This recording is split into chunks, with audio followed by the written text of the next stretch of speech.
رب اشرح لی صدری ویسر لی امری واحلل عقدۃ من لسانی یفقہوا قولی۔ شروع اللہ کا نام لے کر جو بڑا مہربان نہایت رحم والا ہے۔ طاسین، یہ قرآن یعنی کتاب روشن کی آیتیں ہیں، مومنوں کے لیے ہدایت اور بشارت ہے، وہ جو نماز پڑھتے اور زکوٰۃ دیتے ہیں اور وہ آخرت کا بھی یقین رکھتے ہیں۔ جو لوگ آخرت پر ایمان نہیں رکھتے، ہم نے ان کے اعمال ان کے لیے آراستہ کر دیے ہیں تو وہ بھٹکتے پھر رہے ہیں۔ یہی لوگ ہیں جن کے لیے برا عذاب ہے اور وہ آخرت میں بھی بہت نقصان اٹھانے والے ہیں۔ اور تم کو یہ قرآن اس حکیم و علیم کی طرف سے عطا کیا جاتا ہے۔ جب موسیٰ نے اپنے گھر والوں سے کہا کہ میں نے آگ دیکھی ہے، میں وہاں سے رستے کا پتہ لاتا ہوں یا کوئی شعلہ یعنی ایک انگارہ تمہارے پاس لاتا ہوں تاکہ تم آگ تاپو۔ جب موسیٰ اس کے پاس آئے تو ندا آئی کہ وہ جو آگ میں تجلی دکھاتا ہے بابرکت ہے، اور وہ جو آگ کے ارد گرد ہے، اور اللہ جو تمام عالم کا پروردگار ہے پاک ہے۔ اے موسیٰ، میں اللہ ہوں، عزت والا، حکمت والا، اور اپنی لاٹھی ڈال دو۔ سو جب اسے دیکھا تو اس طرح حرکت کر رہی تھی گویا سانپ ہے، تو پیٹ پھیر کر بھاگے اور پیچھے مڑ کر نہ دیکھا۔ فرمایا، اے موسیٰ ڈرو مت، میرے پاس پیغمبر ڈرا نہیں کرتے۔ ہاں، جس نے ظلم کیا پھر برائی کے بعد اسے نیکی سے بدل دیا تو میں بخشنے والا مہربان ہوں۔ اور اپنا ہاتھ اپنے گریبان میں ڈالو، بے عیب سفید و روشن نکلے گا۔ ان 2 معجزوں کے ساتھ جو 9 معجزوں میں داخل ہیں فرعون اور اس کی قوم کے پاس جاؤ کہ وہ بدکردار لوگ ہیں۔ پھر جب ان کے پاس ہماری روشن نشانیاں پہنچیں تو کہنے لگے یہ کھلا جادو ہے، اور بے انصافی اور غرور سے ان کو ماننے سے انکار کیا، جبکہ ان کے دل ان کو مان چکے تھے۔ سو دیکھ لو کہ فساد کرنے والوں کا انجام کیسا ہوا۔ اور ہم نے داؤد اور سلیمان کو علم بخشا، اور انہوں نے کہا کہ اللہ کا شکر ہے جس نے ہمیں اپنے بہت سے مومن بندوں پر فضیلت دی۔ اور سلیمان داؤد کے قائم مقام ہوئے اور کہنے لگے کہ لوگوں، ہمیں اللہ کی طرف سے پرندوں کی بولی سکھائی گئی ہے اور ہر چیز عنایت فرمائی گئی ہے، بے شک یہ اس کا خاص فضل ہے۔ اور سلیمان کے لیے جنوں اور انسانوں اور پرندوں کے لشکر جمع کیے گئے اور پھر ان کی جماعتیں بنائی گئیں، یہاں تک کہ جب چیونٹیوں کے میدان میں پہنچے تو ایک چیونٹی نے کہا کہ چیونٹیوں، اپنے اپنے بلوں میں داخل ہو جاؤ، ایسا نہ ہو کہ سلیمان اور اس کے لشکر تم کو کچل ڈالیں اور ان کو خبر بھی نہ ہو۔ تو وہ اس کی بات سے ہنس پڑے اور کہنے لگے کہ اے پروردگار، مجھے توفیق عنایت کر کہ جو احسان تو نے مجھ پر اور میرے ماں باپ پر کیے ہیں ان کا شکر کروں، اور ایسے نیک کام کروں کہ تو ان سے خوش ہو جائے، اور مجھے اپنی رحمت سے اپنے نیک بندوں میں داخل فرما۔ اور جب انہوں نے پرندوں کا جائزہ لیا تو کہنے لگے کیا سبب ہے مجھے ہدہد نظر نہیں آتا؟ کیا کہیں غائب ہو گیا ہے؟ میں اسے سخت سزا دوں گا یا ذبح کر ڈالوں گا یا میرے سامنے اپنی بے قصوری کی واضح دلیل پیش کرے۔ ابھی تھوڑی دیر ہوئی تھی کہ ہدہد آ موجود ہوا اور کہنے لگا کہ مجھے ایک ایسی چیز معلوم ہوئی ہے جس کی آپ کو خبر نہیں، اور میں آپ کے پاس ملک سبا سے ایک یقینی خبر لے کر آیا ہوں۔ میں نے ایک عورت دیکھی کہ ان لوگوں پر حکومت کرتی ہے اور ہر چیز اسے میسر ہے، اور اس کا ایک شاندار تخت ہے۔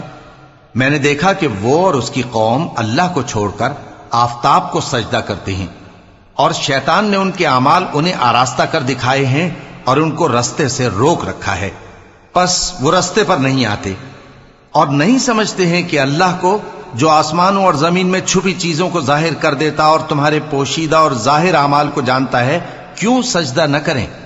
اللہ کے سوا کوئی عبادت کے لائق نہیں، وہی عرش عظیم کا مالک ہے۔ چونکہ آیت سجدہ تلاوت کی گئی ہے لہذا سامعین پر سجدہ واجب ہے۔ سلیمان نے کہا اچھا، ہم دیکھیں گے تو نے سچ کہا ہے یا تو جھوٹا ہے۔ یہ میرا خط لے جا اور اسے ان کی طرف ڈال دے، پھر ان کے پاس سے ہٹ جانا اور دیکھنا کہ وہ کیا جواب دیتی ہیں۔ ملکہ نے کہا کہ دربار والوں، مجھ تک ایک نامہ گرامی پہنچایا گیا ہے، وہ سلیمان کی طرف سے ہے، اور مضمون یہ ہے کہ شروع اللہ کا نام لے کر جو بڑا مہربان نہایت رحم والا ہے، بعد اس کے یہ کہ مجھ سے سرکشی نہ کرو اور مطیع و فرما بردار ہو کر میرے پاس چلے آؤ۔ خط سنا کر کہنے لگی کہ اے اہل دربار، میرے اس معاملے میں مجھے مشورہ دو، جب تک کہ تم حاضر نہ ہو اور صلاح نہ دو میں کسی کام کا فیصلہ نہیں کیا کرتی۔ وہ بولے کہ ہم بڑے زوراور اور سخت جنگجو ہیں، اور حکم آپ کے اختیار میں ہے، تو جو حکم دیجیے گا اس کے انجام پر نظر کر لیجیے گا۔ اس نے کہا کہ بادشاہ جب کسی شہر میں داخل ہوتے ہیں تو اس کو تباہ کر دیتے ہیں اور وہاں کے عزت والوں کو ذلیل کر دیا کرتے ہیں، اور اسی طرح یہ بھی کریں گے، اور میں ان کی طرف کچھ تحفہ بھیجتی ہوں اور دیکھتی ہوں کہ قاصد کیا جواب لاتے ہیں۔ پس جب قاصد سلیمان کے پاس پہنچا تو سلیمان نے کہا، کیا تم مجھے مال سے مدد دینا چاہتے ہو؟ سو جو کچھ اللہ نے مجھے عطا فرمایا ہے وہ اس سے کہیں بہتر ہے جو تمہیں دیا ہے۔ حقیقت یہ ہے کہ اپنے تحفے سے تم ہی خوش ہوتے ہوگے۔ ان کے پاس واپس جاؤ، اب ہم ان پر ایسے لشکر لے کر حملہ کریں گے جن کے مقابلے کی ان میں طاقت نہ ہوگی، اور ان کو وہاں سے بے عزت کر کے نکال دیں گے اور وہ ذلیل ہوں گے۔ سلیمان نے کہا کہ اے دربار والو، کوئی تم میں ایسا ہے کہ قبل اس کے کہ وہ لوگ فرما بردار ہو کر ہمارے پاس آئیں، ملکہ کا تخت میرے پاس لے آئے؟ جنات میں سے ایک قوی ہیکل جن نے کہا کہ قبل اس کے کہ آپ اپنی جگہ سے اٹھیں میں اس کو آپ کے پاس لا حاضر کرتا ہوں، اور مجھے اس پر قدرت بھی حاصل ہے اور امانت دار بھی ہوں۔ ایک شخص جس کو کتاب الہی کا علم تھا کہنے لگا کہ میں آپ کی آنکھ کے جھپکنے سے پہلے پہلے اسے آپ کے پاس حاضر کیے دیتا ہوں۔ جب سلیمان نے تخت کو اپنے پاس رکھا ہوا دیکھا تو کہا کہ یہ میرے پروردگار کا فضل ہے تاکہ مجھے آزمائے کہ میں شکر کرتا ہوں یا کفران نعمت کرتا ہوں، اور جو شکر کرتا ہے تو اپنے ہی فائدے کے لیے شکر کرتا ہے، اور جو ناشکری کرتا ہے تو میرا پروردگار بے نیاز ہے، کرم کرنے والا ہے۔ سلیمان نے کہا کہ ملکہ کے امتحان عقل کے لیے اس کے تخت کی صورت بدل دو، دیکھیں کہ وہ سوج رکھتی ہے یا ان لوگوں میں سے ہے جو سوج نہیں رکھتے۔ پھر جب وہ آ پہنچی تو پوچھا گیا کہ کیا آپ کا تخت بھی اسی طرح کا ہے؟ اس نے کہا کہ یہ تو گویا ہو بہو وہی ہے، اور ہم کو اس سے پہلے ہی سلیمان کی عظمت و شان کا علم ہو گیا تھا، اور ہم فرما بردار ہیں۔ اور وہ جو اللہ کے سوا دوسروں کی پرستش کرتی تھی، سلیمان نے اس کو اس سے منع کیا کہ وہ کافروں میں سے تھی۔ اس کے بعد اس سے کہا گیا کہ محل میں چلیے۔ جب اس نے اس کے فرش کو دیکھا تو اسے پانی کا حوض سمجھا اور کپڑا اٹھا کر اپنی پنڈلیاں کھول دی۔ سلیمان نے کہا، یہ ایسا محل ہے جس کے نیچے بھی شیشے جڑے ہوئے ہیں۔ وہ بول اٹھی کہ پروردگار، میں اپنے آپ پر ظلم کرتی رہی تھی، اور اب میں سلیمان کے ساتھ اللہ رب العالمین پر ایمان لاتی ہوں۔ اور ہم نے سمود کی طرف ان کے بھائی صالح کو بھیجا کہ اللہ کی عبادت کرو، تو وہ دو فریق ہو کر آپس میں جھگڑنے لگے۔ صالح نے کہا کہ اے قوم، تم بھلائی سے پہلے برائی کے لیے کیوں جلدی کرتے ہو، اور اللہ سے بخشش کیوں نہیں مانگتے تاکہ تم پر رحم کیا جائے؟ وہ کہنے لگے کہ تم اور تمہارے ساتھی ہمارے لیے برا شگون ہیں۔ صالح نے کہا کہ تمہاری بدشگونی اللہ کے پاس ہے، بلکہ تم ایسے لوگ ہو جن کی آزمائش کی جاتی ہے، اور شہر میں 9 شخص تھے جو ملک میں فساد کیا کرتے تھے اور اصلاح سے کام نہیں لیتے تھے۔ کہنے لگے کہ اللہ کی قسم کھاؤ کہ ہم رات کو اس پر اور اس کے گھر والوں پر شبخون ماریں گے، پھر اس کے وارثوں سے کہہ دیں گے کہ ہم تو اس کے گھر والوں کے موقع ہلاکت پر تھے ہی نہیں، اور ہم سچ کہتی ہیں۔ اور وہ ایک چال چلے، اور ہم نے بھی ایک تدبیر کی، اور ان کو کچھ خبر نہ ہوئی۔ تو دیکھ لو کہ ان کی چال کا انجام کیسا ہوا۔ ہم نے ان کو اور ان کی قوم سب کو ہلاک کر ڈالا۔ اب ان کے یہ گھر ان کے ظلم کے سبب تلپٹ پڑے ہیں۔ جو لوگ علم رکھتے ہیں ان کے لیے اس میں نشانی ہے، اور جو لوگ ایمان لائے اور ڈرتے تھے ان کو ہم نے نجات دی۔ اور لوط کو یاد کرو جب انہوں نے اپنی قوم سے کہا کہ تم بے حیائی کے کام کیوں کرتے ہو جبکہ تم دیکھتے ہو؟ کیا تم عورتوں کو چھوڑ کر لذت حاصل کرنے کے لیے مردوں کی طرف مائل ہوتے ہو؟ حقیقت یہ ہے کہ تم احمق لوگ ہو۔ تو ان کی قوم کے لوگ بولے تو یہ بولے، اور اس کے سوا ان کا کچھ جواب نہ تھا کہ لوط کے گھر والوں کو اپنے شہر سے نکال دو، یہ لوگ پاک بننا چاہتے ہیں۔ تو ہم نے ان کو اور ان کے گھر والوں کو نجات دی، مگر ان کی بیوی کہ اس کی نسبت ہم نے مقرر کر رکھا تھا کہ وہ پیچھے رہنے والوں میں ہوگی۔ اور ہم نے ان پر مے برسایا، سو جو مے ان لوگوں پر برسا جن کو متنبع کر دیا گیا تھا برا تھا۔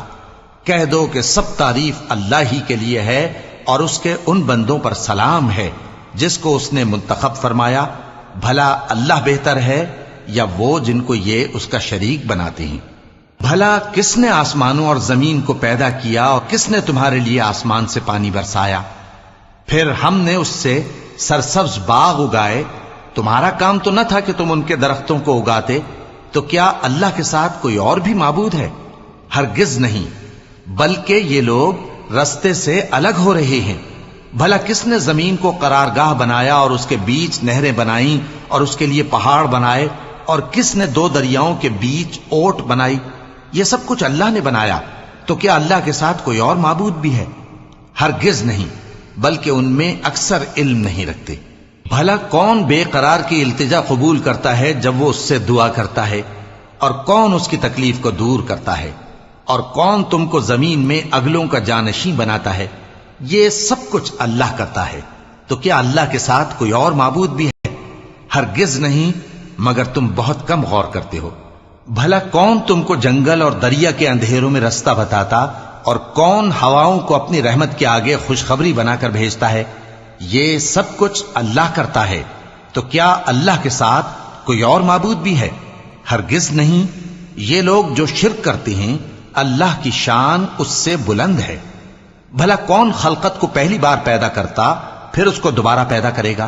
اور کون تم کو آسمان اور زمین سے رزق دیتا ہے؟ یہ سب کچھ اللہ کرتا ہے، تو کیا اللہ کے ساتھ کوئی اور معبود بھی ہے؟ ہرگز نہیں۔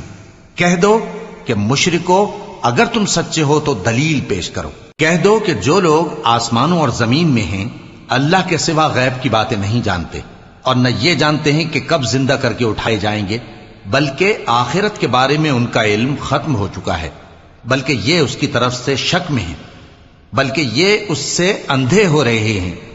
اور جو لوگ کافر ہیں کہتے ہیں کہ جب ہم اور ہمارے باپ دادا مٹی ہو جائیں گے تو کیا ہم پھر قبروں سے نکالے جائیں گے؟ یہ وعدہ ہم سے اور ہمارے باپ دادا سے پہلے سے ہوتا چلا آیا ہے، کہاں کا اٹھنا اور کیسی قیامت؟ یہ تو صرف پہلے لوگوں کی کہانیاں ہیں۔ کہہ دو کہ ملک میں چلو پھرو، پھر دیکھو کہ گناہگاروں کا انجام کیا ہوا ہے، اور ان کے حال پر غم نہ کرنا، اور نہ ان چالوں سے جو یہ کر رہے ہیں تنگ دل ہونا۔ اور کہتے ہیں کہ اگر تم سچے ہو تو یہ وعدہ کب پورا ہوگا؟ کہہ دو کہ جس عذاب کے لیے تم جلدی کر رہے ہو شاید اس میں سے کچھ تمہارے نزدیک آ پہنچا ہو، اور تمہارا پروردگار تو لوگوں پر فضل کرنے والا ہے، لیکن ان میں سے اکثر شکر نہیں کرتے۔ اور جو باتیں ان کے سینوں میں پوشیدہ ہوتی ہیں اور جو کام وہ ظاہر کرتے ہیں تمہارا پروردگار ان سب کو جانتا ہے، اور آسمانوں اور زمین میں کوئی پوشیدہ چیز نہیں ہے مگر یہ کہ وہ ایک کتاب روشن میں لکھی ہوئی ہے۔